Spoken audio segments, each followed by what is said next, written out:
एक व्यक्ति काफ़ी दिनों से टेंशन में चल रहा था, जिसके कारण वह काफ़ी चिड़चिड़ा और तनाव में रहने लगा था।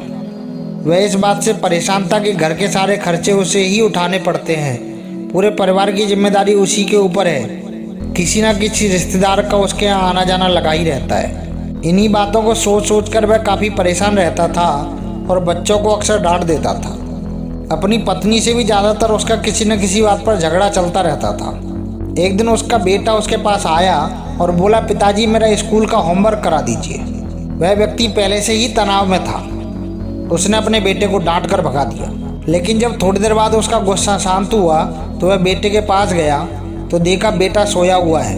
उसके हाथ में होमवर्क की एक कॉपी है। उसने कॉपी लेकर देखी और जैसे ही उसने कॉपी नीचे रखनी चाही तो उसकी नज़र होमवर्क के टाइटल पर पड़ी।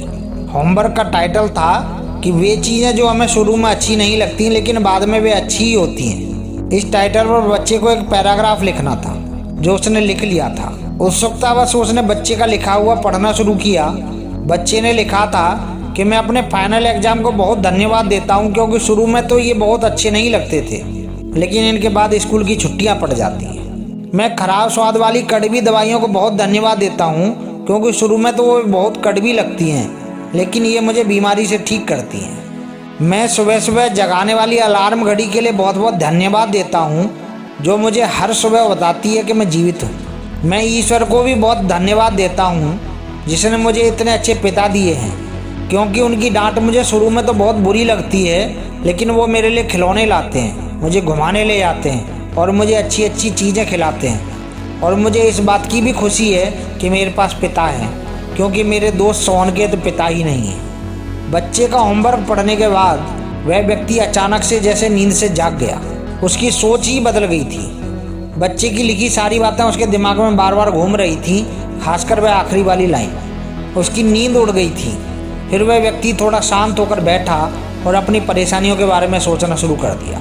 मुझे घर के सारे खर्च उठाने पड़ते हैं, इसका मतलब है कि मेरे पास घर है, और ईश्वर की कृपा से मैं उन लोगों से बेहतर स्थिति में हूँ जिनके पास घर नहीं है। मुझे पूरे परिवार की जिम्मेदारी उठानी पड़ती है, इसका मतलब है कि मेरा परिवार है, बीवी हैं, बच्चे हैं, और ईश्वर की कृपा से मैं उन सब लोगों से ज़्यादा खुशनसीब हूँ जिनके पास परिवार नहीं है और वो दुनिया में बिल्कुल अकेले हैं। मेरे यहाँ कोई ना कोई मित्र या रिश्तेदार आता ही रहता है। इसका मतलब है कि मेरी एक सामाजिक हैसियत है और मेरे पास मेरे सुख दुख में साथ देने वाले लोग हैं। हे भगवान, तेरा बहुत बहुत धन्यवाद। मुझे माफ़ करना, तेरी कृपा को मैं पहचान नहीं पाया। इसके बाद उसकी सोच एकदम से बदल गई। उसकी सारी परेशानी, सारी चिंता एकदम से जैसे ख़त्म हो गई। वह एकदम से बदल सा गया। वह भागकर अपने बेटे के पास गया और सोते हुए अपने बेटे को गोद में उठाकर उसके माथे को चूमने लगा और अपने बेटे को तथा ईश्वर को धन्यवाद देने लगा।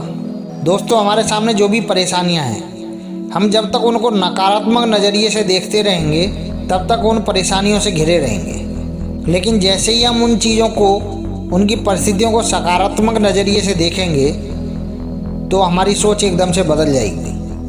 हमारी सारी चिंताएं, सारी परेशानियां, सारे तनाव एकदम से ख़त्म हो जाएंगे और हमें मुश्किलों से निकलने के लिए नए नए रास्ते दिखाई देने लगेंगे। दोस्तों, अंग्रेजी में एक कहावत है कि नथिंग इज गुड और bad in the world, everything depends upon your mentality and your focus.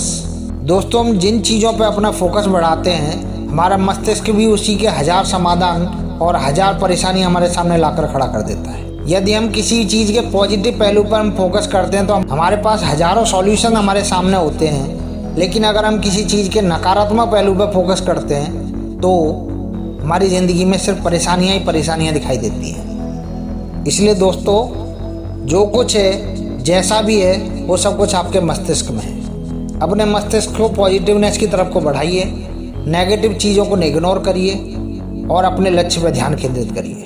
आपकी ज़िंदगी की सारी समस्याएं, सारा टेंशन हवा में उड़ जाएगा। आशा करता हूं दोस्तों, हमारी वीडियो आपके लिए पसंद आई होगी।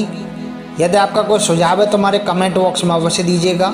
अंत में दोस्तों, मस्त रहिए, व्यस्त रहिए और स्वस्थ रहिए, और हमारे चैनल को सब्सक्राइब करना ना भूलिएगा। जय हिंद दोस्तों।